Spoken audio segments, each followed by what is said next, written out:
Well, welcome back, everyone. And now our next and final panel is going to talk about the interconnection between AI and data privacy. This is a very important issue for all of us. There's so much controversy around this subject, and we thought it'd be important, to take a little bit of a deep dive, but not get too weedy, right? We're not going to get into all like the deep depths of the law and everything, but I think we all need to have an important understanding of how these things intersect. So leading the discussion is Karen Stringer, Vice President and Deputy Chief Compliance Officer with Syneos Health, and Karen's a strategic leader with a proven record of identifying, addressing, and mitigating emerging risks in highly regulated industries and resolving complex, high-exposure legal issues, including bet the company litigation and government investigation. Karen, it is all yours. Thank you. Thank you so much, and thank you to everyone for having me here today. We've been very fortunate to have a series of informative and engaging panels this morning, and I assure you that this one will be no exception. Our focus will be on the intersection of AI and data privacy, a topic that has gained even more relevance with the recent passing of New Jersey's data privacy law.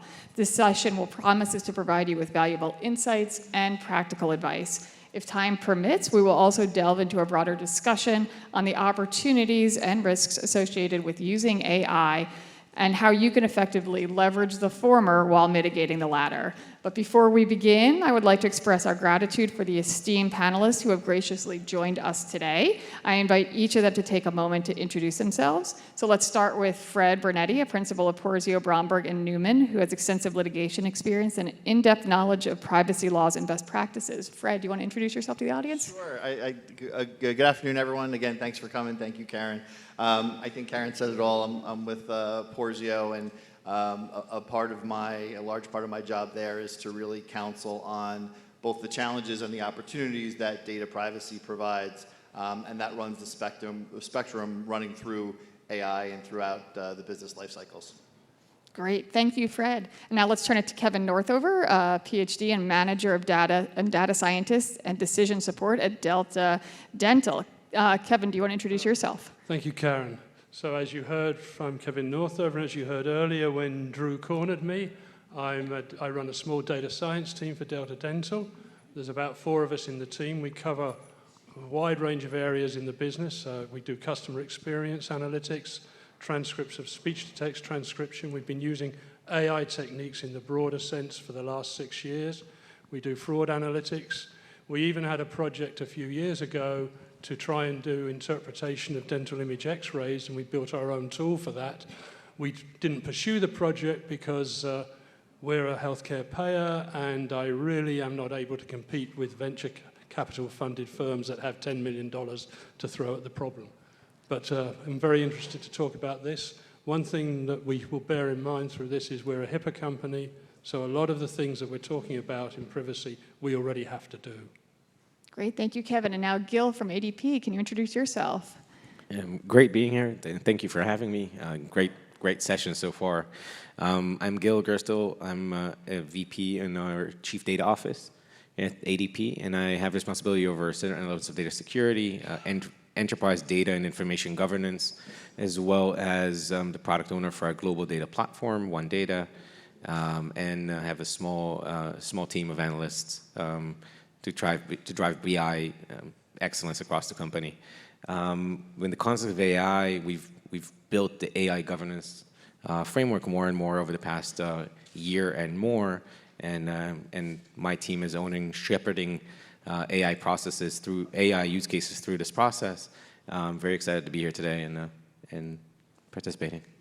Great, thank you, Gil. And then last but certainly not least, we've got Angela Pinsky, a Senior Government Affairs Manager at Google. Angela, can you introduce yourself? Sure. Hi, everyone. I'm Angela Pinsky. I run government affairs and public policy for Google for the tri-state region.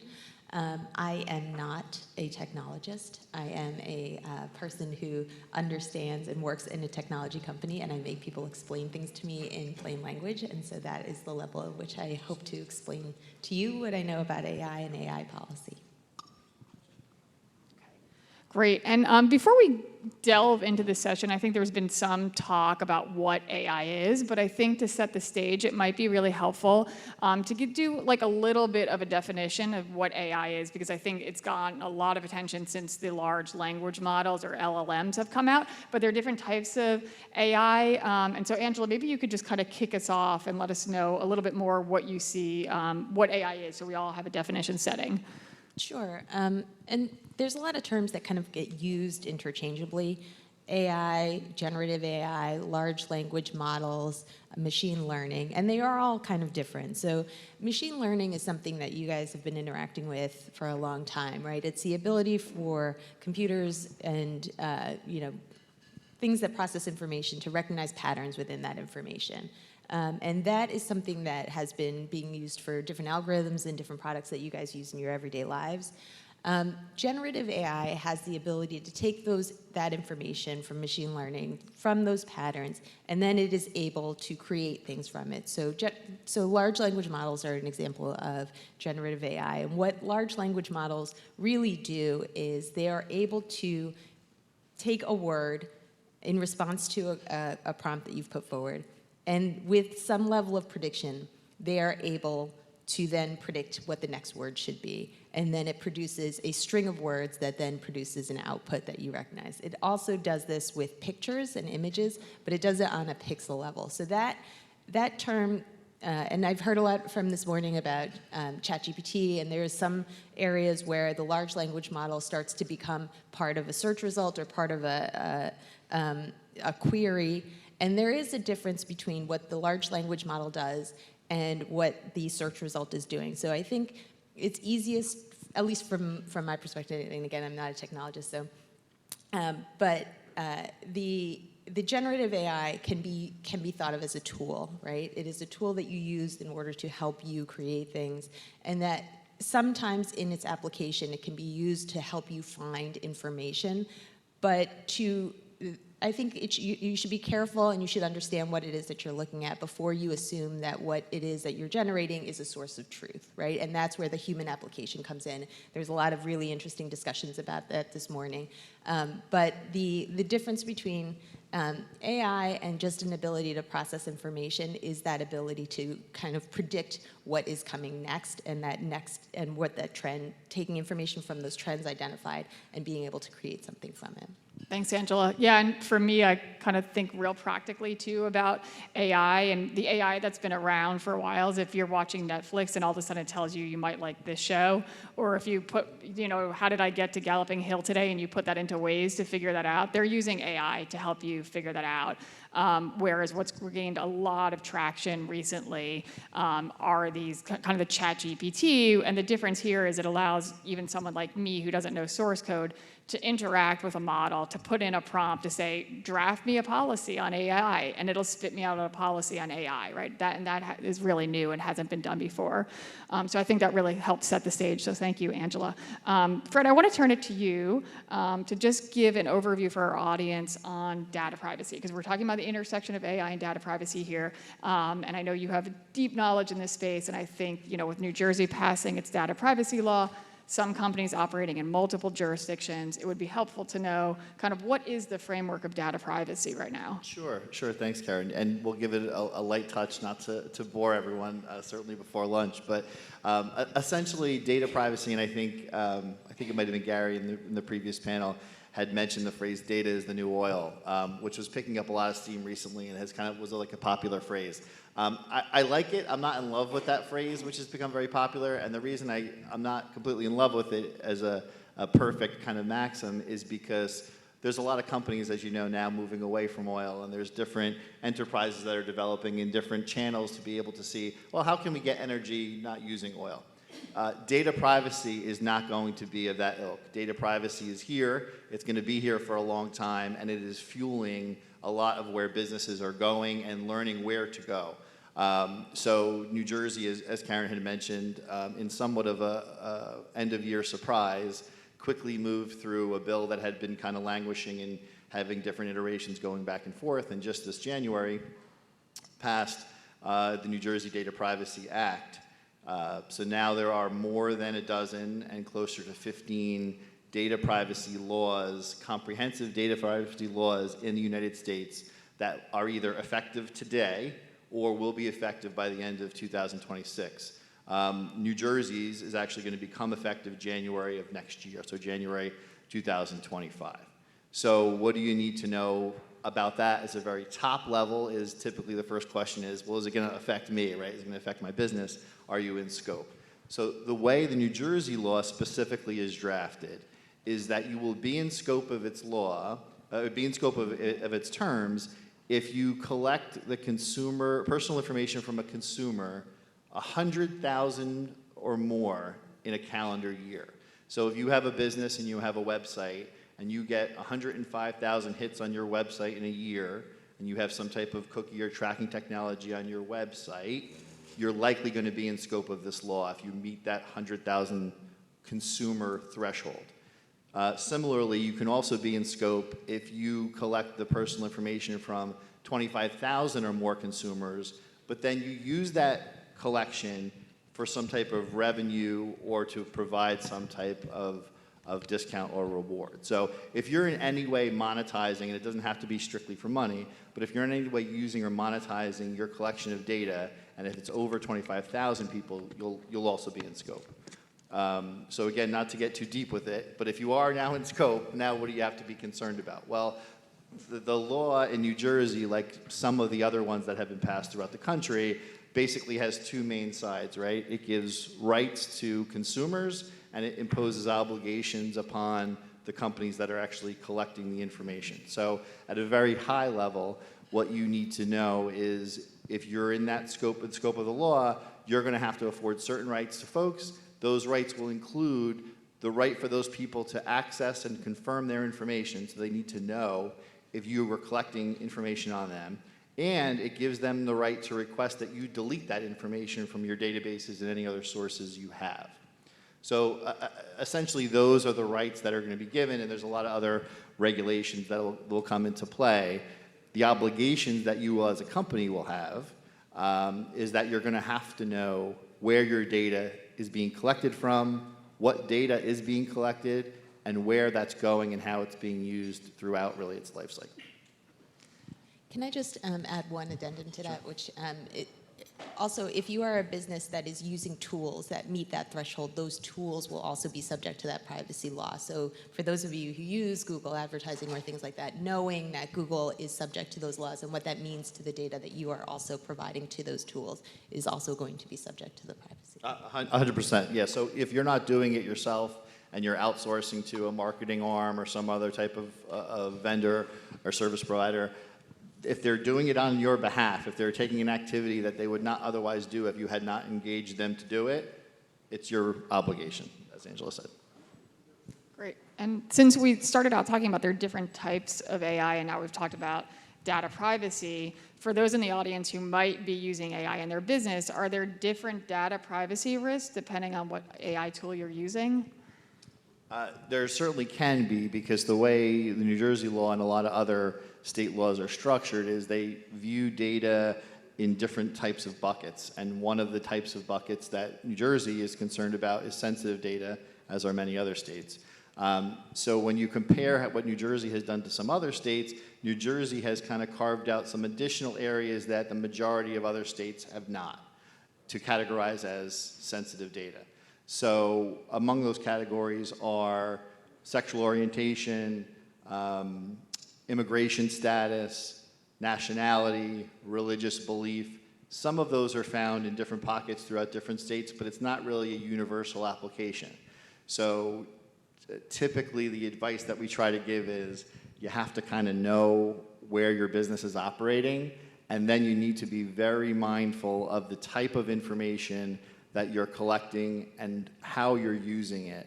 Because if you and I are talking about sensitive information, some things are going to be a little bit more sensitive to you than they would be possibly to me.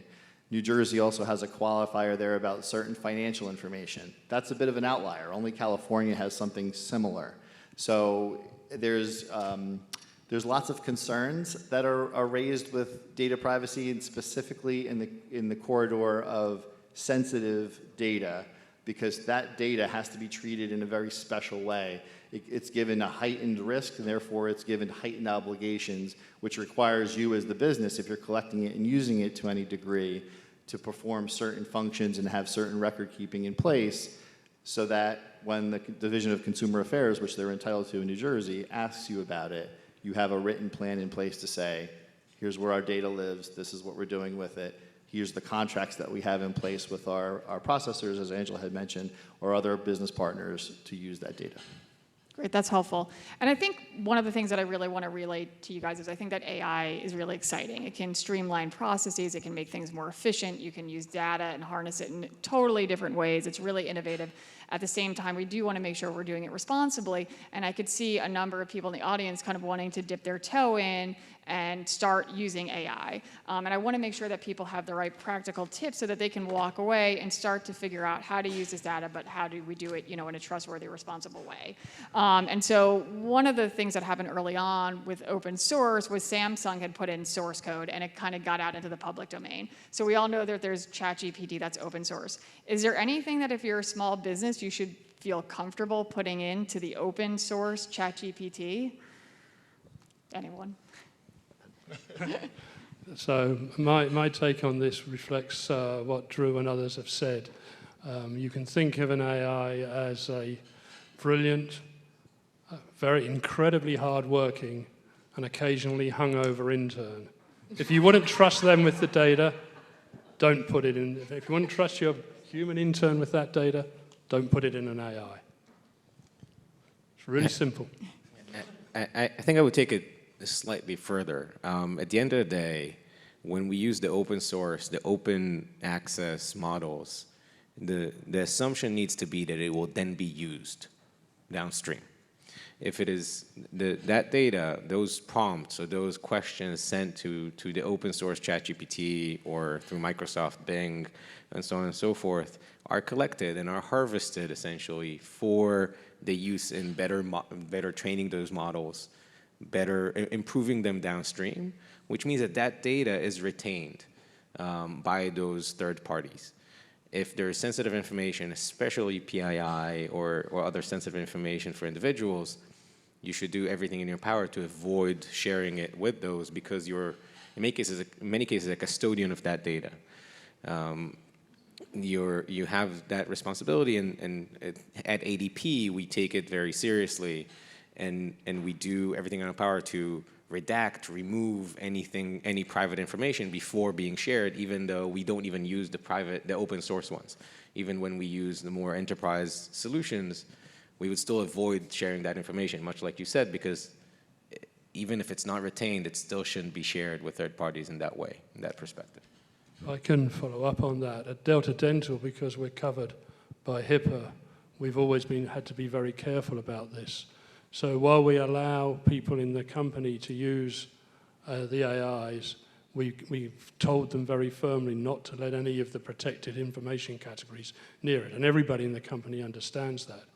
For our own work, for most of the work I do, for example, if we're analyzing customer service phone calls, which is a perfectly reasonable use of an AI, the only models we use are ones that we have that are specifically covered by our HIPAA agreements with enterprise vendors, just like Jill. That has a price for us. The major vendors usually announce things in preview, and when you read the fine print, preview doesn't mean it's covered under the agreements. We have to wait for things to go general availability. So I'm usually running 2 to 6 months behind the announced models. And at the same time, I'm tracking the new announced models to stay on top of what's going on. So you do have to watch for all this stuff. If you've got really sensitive data, get an enterprise contract, because then you're guaranteed certain security levels. And so I do want to get into the closed system, but one question I do just want to ask, because I heard something about putting anonymous data in. So what if someone's out there and they're like, well, you know what, I'm going to use the open source, but I'll just make sure I redact anything that's personal and make it anonymous. Is that sufficient, or is that not going to be sufficient? you want me?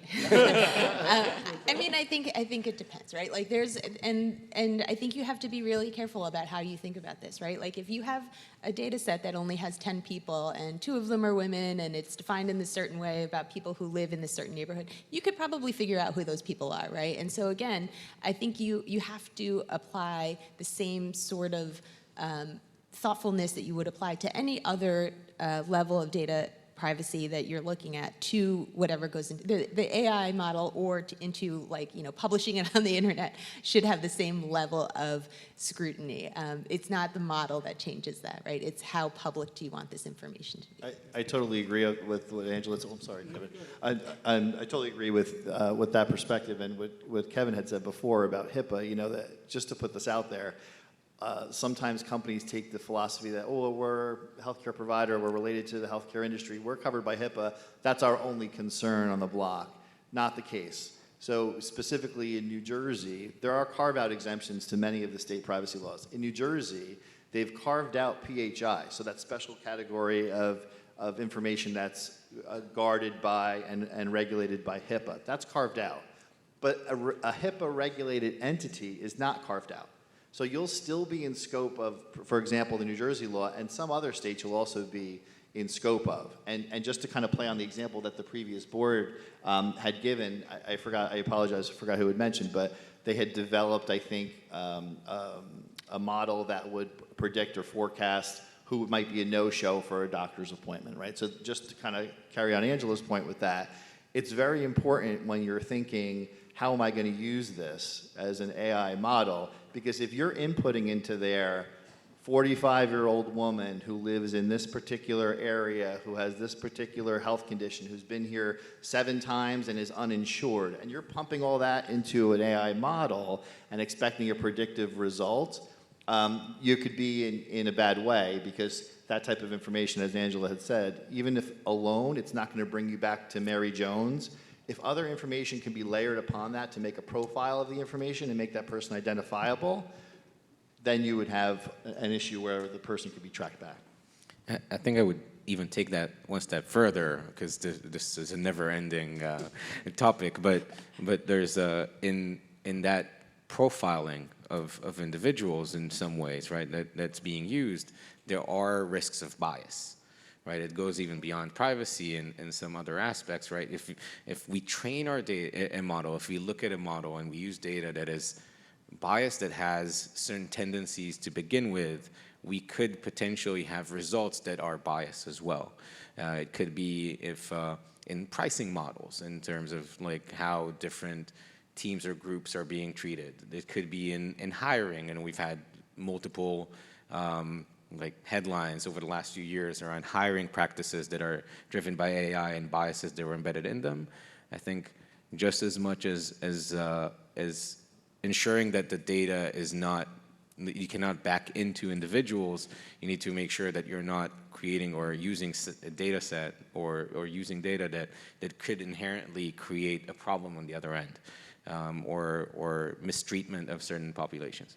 Yeah, I think that's helpful. So I think what we're hearing is really, quite honestly, using the open source for much of anything related to your business is, you're going to be really limited in that. So then the question becomes, what about a closed model, right? We have people talking about using closed models for their business. Is that something that's accessible even to businesses that aren't, you know, large, say like Google? Are small businesses, are there things that are kind of cost effective and that they could use to start to use an AI source that might protect their data better than using the open source? I think, I mean, again, I think I don't want this conversation to be scary, right? Like you don't want to just put out into the world information about your clients and your customers. But you are able to use data, you are able to collect data. If it's for the operations of your business, you're allowed to house that data, you're allowed to process that data. What you're not supposed to do is you're not supposed to share that information unless it's necessary for you to share that information. And so I think that there's a lot of tools out there today that may or may not use AI or may be just a data storage information and retrieval information tool that can be useful that now fall under this privacy law. And so I think when you go out and you either buy an off-the-shelf product or you go to a consultant and you're asking them to build you a specific product, you just have to make sure that they are aware of the privacy laws that now exist, and that you should be careful when you're putting your information into a more public version of a data processing, information processing product. Yeah, absolutely. So one of the things that was talked about earlier was Microsoft's Copilot, not to plug a vendor, but we're evaluating Copilot. You sign up for Office 365. It's protected under your agreements if you sign for that extra. Same goes with Google. We use Google's Gemini model. To be honest, it's actually one I really like at the moment because it's working really well on one of my problems. But we've also used the OpenAI GPT models. We don't use ChatGPT, the public interface. We use the models that go through the application programming interface because those are covered by all the protections. So we've been using the Microsoft deployment of OpenAI's models for the past 5-6 months. It takes a while to, if you're really going for the HIPAA deals, it takes a while to really negotiate those contracts. But that's just a certification. They're running on the same platform that's protected as the other models. So we have our own instance, effectively, private instance of the OpenAI models. And similarly, when I access Gemini, I'm effectively running on a shielded instance that doesn't keep my data. I think Angela had a great point. Like, these are amazing tools that can really propel productivity. I really do believe that, and I think there's great opportunity for any and all businesses in all sizes and all industries to gain benefit from them.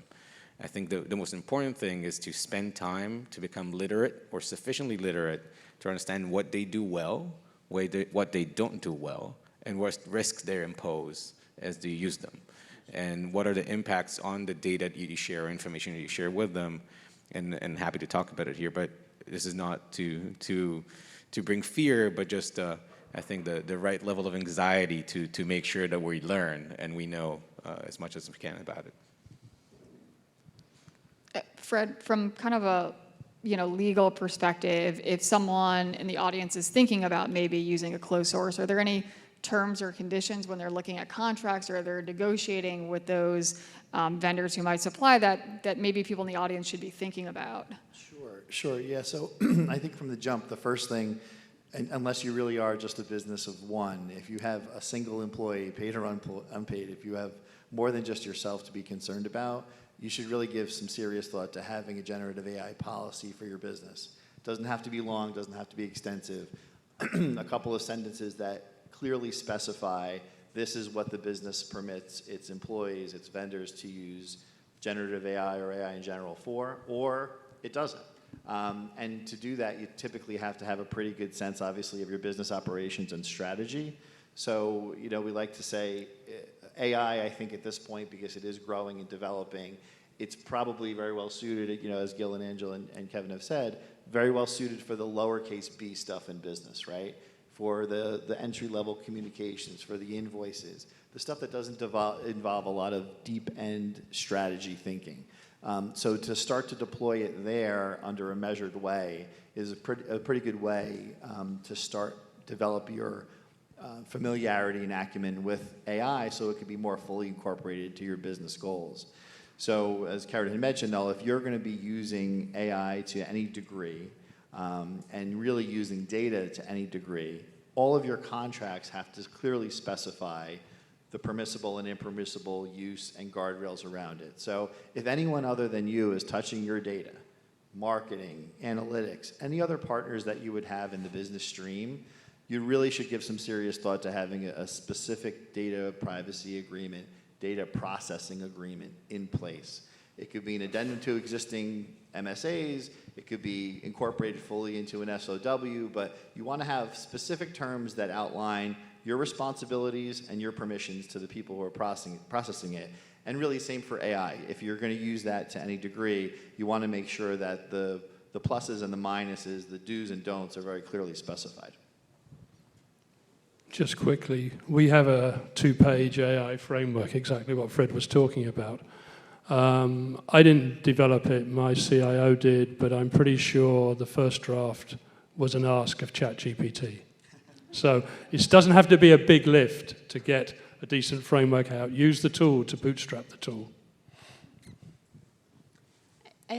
So I think the data privacy policy is universal, right? Again, so I think you should develop a policy for data sharing that you incorporate into a lot of your work. The AI portion of it, again, I think we're starting to use it a little bit interchangeably, and that is also very important to be able to explain where the boundaries of your organization are. But I just want to make sure everyone understands it's about data privacy, the law. So anytime you share information, whether it's into an AI tool or not, you should probably have some level of policy in place. That being said, too, I just want to sort of frame that like the AI tools are trained on data, and there's information that goes into the training of that model. But then when you use it for your operations, you can define what the universe is of where that model that's been trained on lots of information, what that pulls from your business. And so not every AI model is constantly pulling from the universe and scraping the internet in order to make decisions. You can say, I have this database, I want you to look at this database, I want you to recognize trends within this database and output information to me. That, even though the model was trained on a lot of information, it is very closed. And so, again, I think just sort of defining these and making these lanes a little bit clearer is helpful. Yeah, and one of the questions I have too is, are you seeing companies, even if they have a closed source, so let's say they know, okay, all my data is not getting out into the public, but are there still additional concerns, for instance, if you're using employee data? Are you like, do you want to use AI to do a pay equity analysis, or is there a concern about putting employee data into the system like that? So ADP being probably the biggest payer in the United States, we payroll 1 of 5 private sector employees in the United States. And so we have the largest data set of payroll and pay. And we've been looking at that, and it's not new to generative AI. This is an AI space that we've been actively pursuing and working on for a very long time. But we take very diligent care of that data to ensure, even when these are models that are within our confines, that are not public models, not even private models that are third parties, but models that we build and operate ourselves, we still anonymize the data. We never kind of utilize it. Like, we always anonymize, both like removing personal identifiable information, but also doing what one may call canonymity. We will never use something that has fewer than 10 people of the same sort or 5 organizations of the same sort, to ensure that there's anonymity and no one can back into the individuals or organizations that are used. And there's then kind of inherently what we talked about before, about like biases existing in that data that need to be cleansed as well, to avoid kind of exacerbating the problem downstream by providing like benchmarks that are biased to begin with. So ADP has invested a lot, one, in those benchmarks, and then also in assisting our clients with getting a good grasp of their biases in pay about DE&I within their organizations, to see where are they limited and where are they currently not treating like protected populations in the same way as they should. So it's kind of, it has both ways towards that. Great, that's helpful. And Kevin, you probably deal with a lot of customer data. So are there any unique issues with respect to customer data and AI? Well, I think Jill covered it pretty well. We have the same kind of constraints. Because of the variety of different data sources we deal with, there's the claims data that's coming in. Sometimes that comes in digitally, sometimes it comes in on paper. We have conversions we have to do for that. We have the call center support data. We have messaging from the website. We have statistics. One of the things that any company that's dealing with a customer-facing environment, even a support one rather than a sales one, is considering is, what's the customer journey? One of the questions we keep getting asked is, how do a customer might access the website, not quite get what they want, and the customer in this case could be a patient or a dentist, then they might try and get it from the voice response system, and they might eventually end up with a call center agent. Those are three quite disparate systems. One of the issues that I have, what data science is really about, is less the models. It's more about marshalling the data. So if the business asks, how well are we serving a customer? How well is the website doing? We can answer those questions. That requires tying identities across all those systems. And what that means, without getting technical about it, is that sometimes we have to have visibility of the sensitive information to make those associations, and then we have to drop down and put some kind of magic internal label on that separates that. So the answer is we think about this all the time. And this is basically the bread and butter of doing this kind of customer 360 work. And from a data privacy perspective, in terms of consent, like so for instance in GDPR, in Europe, if you're dealing with data privacy, you can't just take someone's data and say, okay, I'm taking Joe Smith's data because he's going to have a dental appointment, and now I'm going to use it to actually figure out how to offer my service better. I would have to make that clear. Do we have to do anything in terms of consents now under the New Jersey data privacy law or under the California law to make sure that if we're now collecting this data, so now we have this treasure trove of data sitting in our company, and we might be able to harness it to learn a whole lot of other things, do we have to provide notice to our customers about that? Yeah, good question. So almost universally across, waivers themselves will not do the trick, right? So if there's thinking that if I could sneak a waiver language in somewhere to a notice or a disclaimer, that would get it done, it's not. They've thought ahead of that. It's specifically carved out of these laws. So the consent issue is a large one that remains. You might have seen lots of times, we had mentioned about cookies and trackers, so most or many sites in the United States now, they might pop up with a cookie tracker. Well, or a cookie banner rather. Just about every site that you'll go to if you're traveling abroad in the EU will have one, because they have a structure where you have to opt in to get your information processed. You have to affirmatively say, yes, I understand you're about to stick something on my browser and track me. I will allow you to do that under the following circumstances, just for analytics, stuff that's anonymized, stuff that can help to track how your website is being used, or everything that you want. Use it for marketing, use it for targeting me, however the case may be. You have options there. In the United States, generally, that's a little bit different. The way the kind of frameworks and matrices have come together, you can opt out. So you can affirmatively say, I do not want you to collect my personal information. I do not want you to use my personal information downstream to any regard. And part of the obligations that many of these statutes put on you as the business, as the collector, is you have to make that process as frictionless as possible for the customers, for the folks that are visiting your website. So it can't be, we're going to collect it, and if you want to opt out, that's fine. Here's a 5-page manual on the process that you have to follow to do that. It has to be really, from a best practices point of view, just as easy for you to opt in as it is for you to opt out. So on the back end, it's important for you to have the operational capability, so that if I visit your website and I say, you know what, I don't want you using my personal information, or I don't want you selling my personal information, within a regulated time period, which in New Jersey it's going to be 45 days, you have to be able to make sure that function is carried out. So it's important that you hold tight not only to your marketing folks, but also to your IT folks and your operations folks to make sure that there's no disconnect. Because the disconnect, unfortunately, is where businesses sometimes get themselves into trouble. You're saying one thing, but in reality, you're doing another. And then, Gil, I think maybe you might have had some thoughts about some technical safeguards that people could implement if they're going to start to use AI. Yeah, so on top of, thank you for that.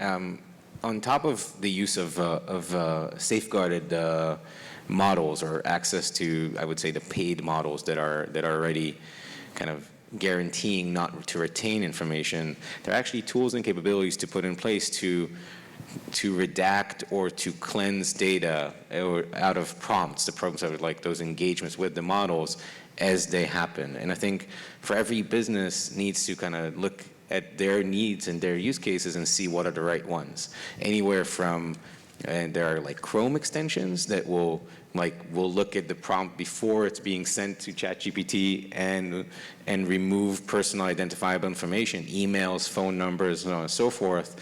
Or in larger enterprises, things that sit on the network and block them more like strategically. But I think every business needs to think and advise themselves as to what is the right level of protections that are required to avoid those pitfalls. Because like the policy could be in place and everyone can be aware, but someone could have like copy pasted an email that has like personal information for some client that shouldn't be shared by the policy.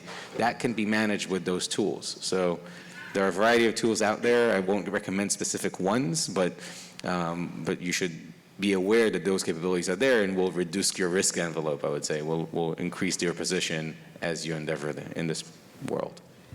Great. And I do think, even though this is, the panel's focusing on data privacy, I do think that there's some other ethical considerations that come into play. And Gil, you talked a lot about bias, and we know that Amazon actually way back in 2017 had actually used AI to try to help find applicants for a technical field, and they ended up finding that it was biased, right? It was trained on data where it was typically men who were getting these jobs, and it ended up treating women unfairly. So they abandoned that project. So there are ethical considerations in terms of bias. Are there other things, or if anyone wants to expand upon the bias issue or any other ethical issues that people should be thinking about with respect to AI? This isn't about data processing, but I would suggest if looking at the policies that are coming out from different states is any indicator of anything, if you use generative AI to create an image or to create text that you're using publicly, I would think about whether or not you want to disclose that information. What a lot of people are finding to be something that they don't want to happen is to be looking at something that was synthetically generated and not know that it was synthetically generated. And so I would just say that seems to be one of the highest priority policy issues that's coming across from states. Yeah, even for internal use, one of the apps we have rolled out is a document summarizer. You just upload a document into it, it gives you back a nice clean summary. There's a button that allows you to download that into Word. But it downloads it into a Word template, which has exactly one of those disclaimers on the bottom, that this summary was generated by an AI. And that's for documents we are only using internally. So we try, or at least my group does, to flag every output that we've used an AI or a machine learning tool with that kind of note. Just so you're aware. It doesn't mean you can't use it. And the other warning is, obviously, we may or may not have edited the document before it gets further distributed. Usually we do review it. Jill, did you have something that you wanted to add there? You look like you're all... And then I think a lot of people have already heard about it, hallucinations, which is when, data privacy, when these AI models spit out something that's just completely false. And I've actually played around with AI and have had that situation happen to me. Is there anything that, has been put in place to make sure that you kind of have that reliability with respect to AI? Something that, other than, I guess, kind of humans reviewing it, is there anything else, or is that really kind of what the safeguard is? I can tell you what we do. For the two applications we've deployed, one of the parameters on an AI is the temperature. You get that on all the public interfaces. You can dial it up or down, and I think some of the hallucination stories are people who've, to use the old spinal tap analogy, have turned it up to 11. But we turn it right down. For the summarizer, we set it at 0. In other words, we want something to be literal-minded about the document as much as possible and not to inject anything. For other things, if you're using it to help you draft an email, you don't want it at 0 because you want some level of creative input. You can think of the temperature as a creativity control. So it depends. One of the things you always have to think about is what's my application, what's my business question, and what is the context in which I'm asking that question, right? So for our internal users, we didn't give them the option. Summarizer, temperature 0. That's it, guys. For other things, we might be more liberal. I think what I would say that this is where literacy is extremely important, and understanding where it's good and where it could have those pitfalls. And further, taking like even minimal training to understand how can you reduce it in the way you interact with these models. And because as you've said, you can put those scores, but when you interact with it, you can put guardrails in the way you interact or ask the question to make sure that it has more limited ability to go off track or like off script completely, because those happen. Like I had an example recently when, as part of an internal joke, I asked for it to be a DJ and give me the top 10 songs, all-time songs that has I or eyes in kind of the title. Number one was, of course, Eye of the Tiger, but number two was Every Step You Take. But that's clear hallucination. It has not a single I or eyes, even in the lyrics. So those are, and that's like very clear. That's a very clear miss with ChatGPT Enterprise. But if it happens in something so blatant, we should always be concerned of where does it happen within more elaborate documents, or within more, and how can we safeguard it? That in many cases, the human in the middle is required and is necessary for anywhere where kind of a hallucination can create serious damage. But also, in order to reduce it, that requirement first informing clients, informing associates, informing like that generation is that Gen AI is involved is clear, but really becoming literate in how can I minimize it as much as possible is extremely important when it becomes critical to your business. Yeah, I was told to think about AI models like a building, right? And so there are different floors on which things can happen, and the foundation is obviously part of what the model was trained on, what it was trained to do, and the information that went in there. And then as you go up, there's different parameters that you put on the AI model and what you ask it to do and what you say that it should and should not be pulling from and not processing, and that gets higher and higher. And then above that, you guys are going to start building tools based off of that foundational AI to do other things, right? And so it does help in this literacy conversation to understand what it is that you're using as your base foundation, because AI is a term that I think has become monolithic, and everyone's like, oh, AI, it's this thing that does this thing. But different models do different things, and different models are trained to do different things, and it's helpful to understand when you're thinking about your product, what is the foundation that you're building on, what is the tool that you're building on top of it, and what are you asking it to do, and what do you expect it to do, and is it doing those things? And again, it's no different than any other process that you're going to put into your business, but it is important questions to be asking. Yeah, and I think just briefly on that, that's a great point, and it really is, as everyone has kind of echoed before, it's a tool to be used, but it's a tool that if you use it in an improper way, that the use of it is going to come back to you, right? You can't point and say, the computer did it, it's not my obligation. It's obviously going to be your obligation. So the very high-level takeaway that we always like to give to businesses is that yes, you should be very concerned about data privacy. Yes, you should be very concerned about AI and your information flows. You should be very cognizant, or have professionals who are very cognizant of all the data privacy schemes that are coming online in the different states. But at the highest of levels, because everyone has business to deal with, the things you should always keep in the back of your mind are twofold, and they just happen to be the two things that are regulated very heavily and very proactively now by the Federal Trade Commission. It's deceptive and it's unfair, right? So those always have to kind of be your touchstones. Are you doing something that's deceptive? Are you saying you're doing one thing or you're doing another? Okay, make sure you're not doing that. And the second one is unfair. Would a reasonable person look at this and say, it doesn't seem right that you're doing this to me? If I go to Claritin.com to check out some allergy medications, and 2 days later I get an ad from a landscaping company, because the landscaping company can mow the lawn for me now, so I don't have to worry about hay fever or anything like that, most people would say, that's not really helpful. It's one thing to say, I'm on Dick's looking for, green cleats, and now you're giving me blue cleats and different opportunities here. But if you're not really expecting that type of result, sometimes some deeper business thought has to be given to, is what I'm trying to do as an overall strategy, could that be deemed unfair?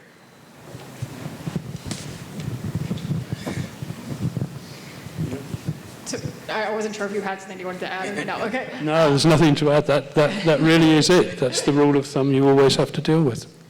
Great. And I do want to make sure that we kind of are positive. I feel like we've been talking a lot about risks right now. And I'm sorry, I didn't mean to end on a negative. Watch those things. So maybe we can also just see if is there any kind of key advice, because I think everyone on the panel, it sounds like, is experimenting with AI. They see utility in it, and wouldn't say, okay, just avoid it completely. So let's say, to kind of encourage people that there is room for innovation and you can do it responsibly, like what's kind of like your key advice for people, or maybe we'll just even have a show of hands, like how many people are using AI in their business right now, like in this room?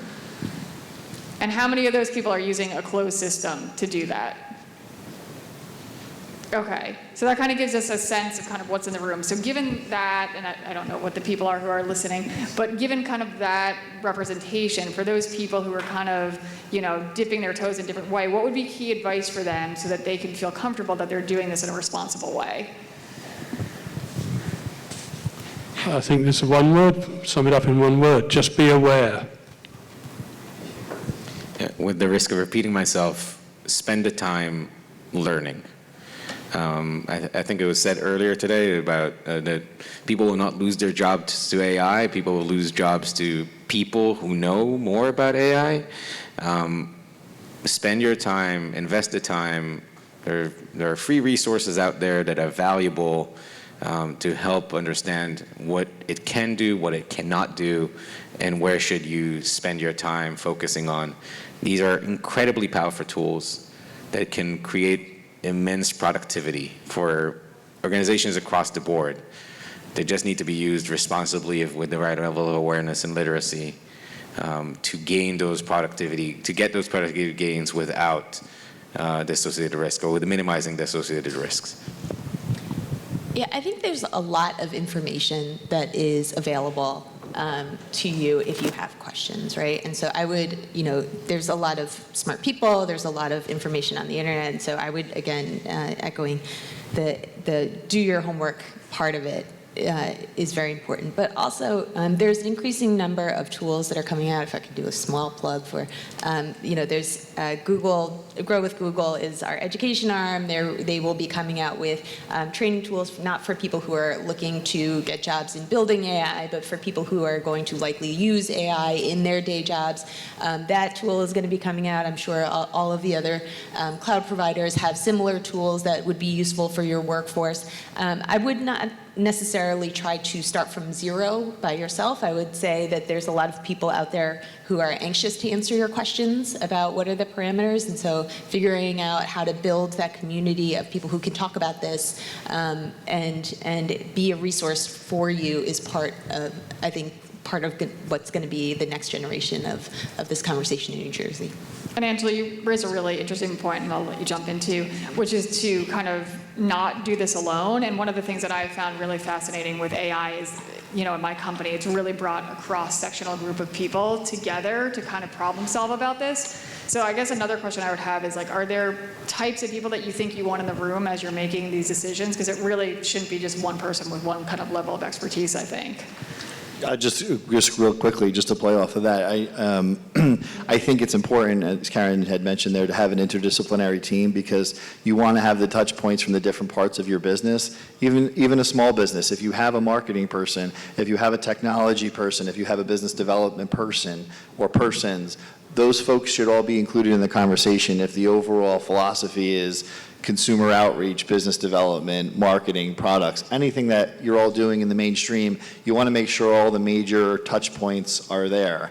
And of course, everyone said it more artfully than I could, but it really is just the concept of, based upon your own personal or business philosophy and risk tolerance, you might want to jump in, you might want to wade in, you might want to slowly walk in. Just be aware, as everyone has said, of what you're walking into.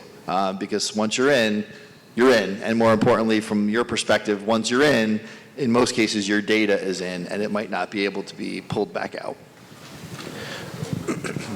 That's great. And maybe I'll just ask too, just to end on a really positive note, and then we can open it up, are there any things that you guys want to share, either something that, in your company or something else that you've heard of that you think has been a real success story with AI, where you feel like it's kind of had that right balance of innovation but protecting people's privacy?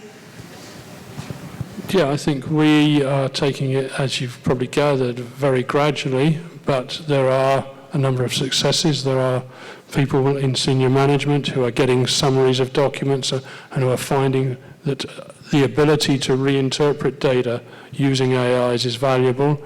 It wasn't something that I did, but my CIO completely refactored a whole bunch of information for the strategic planners in one day earlier this week. We use it all the time. We don't use it as much as we would like to, but we've used it for coding, we've used it for summarization, we've used it to try and do interactions, we're using it to understand better what the call center is doing and what the issues our customers are raising are. So, this is a great tool. Use it, practice with it, play with it, but it is something that you have to learn to do well. And the one thing I will say from some recent work I've done, moving a set of prompts from one model to another, is if you get the prompts right and they're good, they're portable. You can move them across models. You're not locked in. I think at ADP we've done, and we're still doing a lot with generative AI, and we're not new to the AI landscape, but as we're thinking about generative AI, we're looking at the different verticals in which we're focusing to get more productivity or better gains at the end of the day for the benefit of our clients.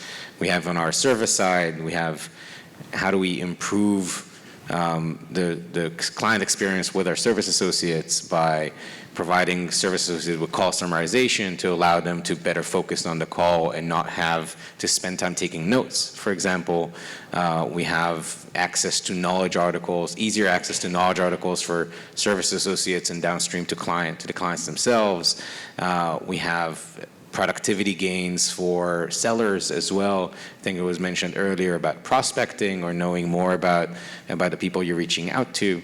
And then on our product innovation side, one of the greatest benefits of this technology is the ability to really change the interface, the human-machine interface.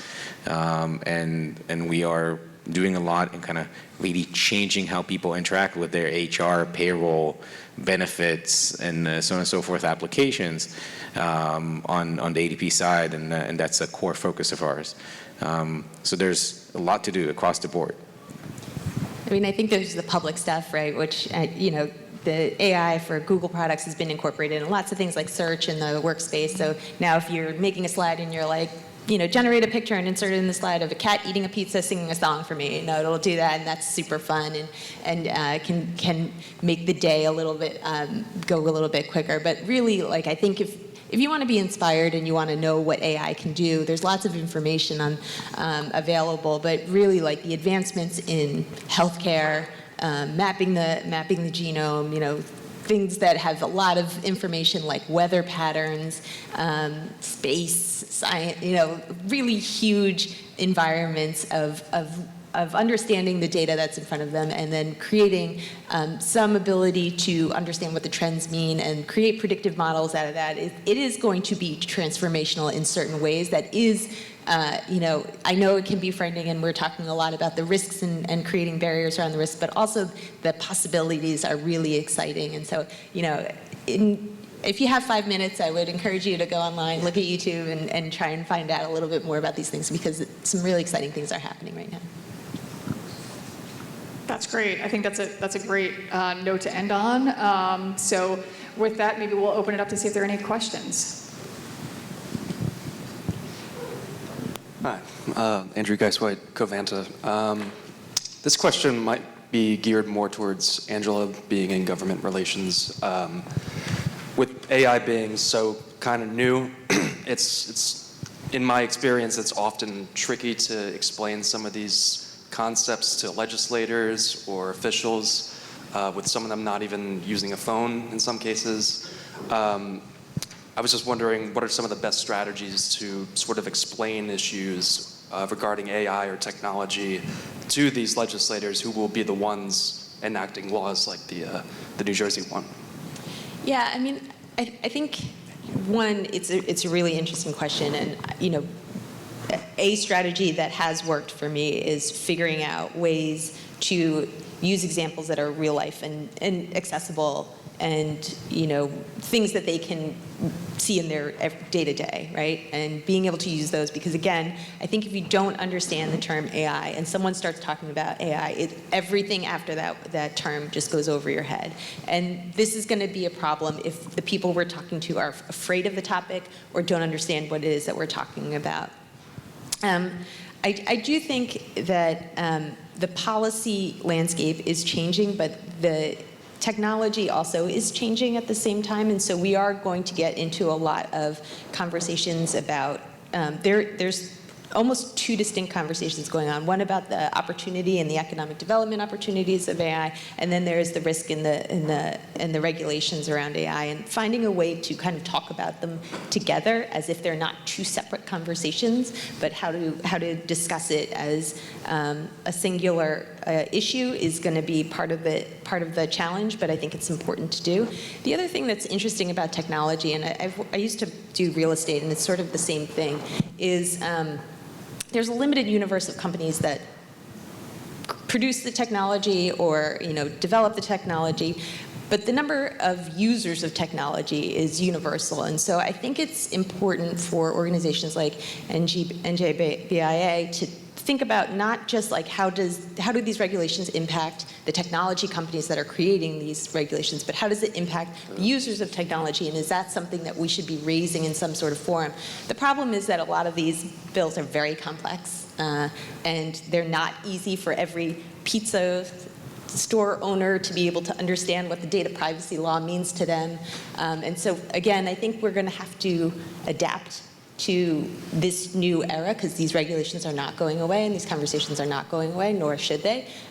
But to be able to communicate not only to legislators but to everybody, this is what the conversation means. Hi, my name's Charles. I'm from Integris. With everybody fearing the fact that it could take away these jobs or whatever it may be, with the depths of risk and depths of capabilities of AI, do you actually see this creating a role in a growth and training development within a company that teaches, hey, this is how we can become more efficient, this is also how we can mitigate risk to compliance issues? So on the ADP side, we focus on this a lot. We're developing learning programs to upskill and make sure that the entire population within the company understands all the things that we just talked about, right? Understands the benefits and the downsides, and how can we responsibly use it. I think that skilling and upskilling will be central as we transition a very large portion of the workforce to learn how to use this. Would I say, would my kids need that training? I hope they'll grow up with it, right? But in many ways, all of us are learning this right now. So. Yeah, I'd say somewhat similar, though not as far along as Gil. We'll certainly be doing it, and we intend to. We've been focusing more on getting a stable platform and environment in a rather smaller organization to actually be ready to do that. But we have been actively encouraging people in the company to take courses on LinkedIn Learning or any other site that we have access to that HR provides on this, and we know people have been doing that. So, yes. Yeah, and I certainly think there's going to be a need on the compliance side to make sure that this is being done correctly, and the Department of Justice has actually even informed companies just recently that they're going to expect companies to have the right tools in place to make sure that this is being handled in a compliant way. So I think you're going to see, for sure, most companies that are using AI have AI councils of sort, which is kind of a cross-functional group of individuals who do kind of weigh in on these matters. And so I think you're going to need that expertise. I think interestingly in training, I think it's going to be really interesting for the next generation to come up, because I think one of the questions, like at least in the legal field, I think we have is, well, how are you going to train people who have this tool to begin with right at their fingertips, because they're not going to go through the same things that we did in terms of how we learn to do kind of that more like grunt work, which is actually a very good training ground. And so if you don't have to do that and you tell AI, spit out a brief on this and then give me the reply, well, you're missing out on a whole lot of training there. So how do you get younger people kind of into the fold and offer them those training opportunities? That's a great point. It's wonderful. So we are at time, but I just want to say what a fascinating discussion, and leaves a lot for us to think about. And I think as a part of today, we've learned a lot. We have a lot of caveats in front of us, a little bit of like, caveat emptor, buyer beware. Dive in, but have your swimmies on and make sure that you're well protected when you take the dive. But let's have a round of applause for this great panel. I just want to thank you all for being here today. Again, I want to thank all the great sponsors who you see, on each of your tables. I want to encourage you to take a look at the bottom of the agenda that lists some of our upcoming events. I hope that you'll join us again at a future event. I want to thank the great staff at NJBIA who put on a great program today, all of the speakers and all of you for being here. So be safe, be well, and have a great day. Thank you.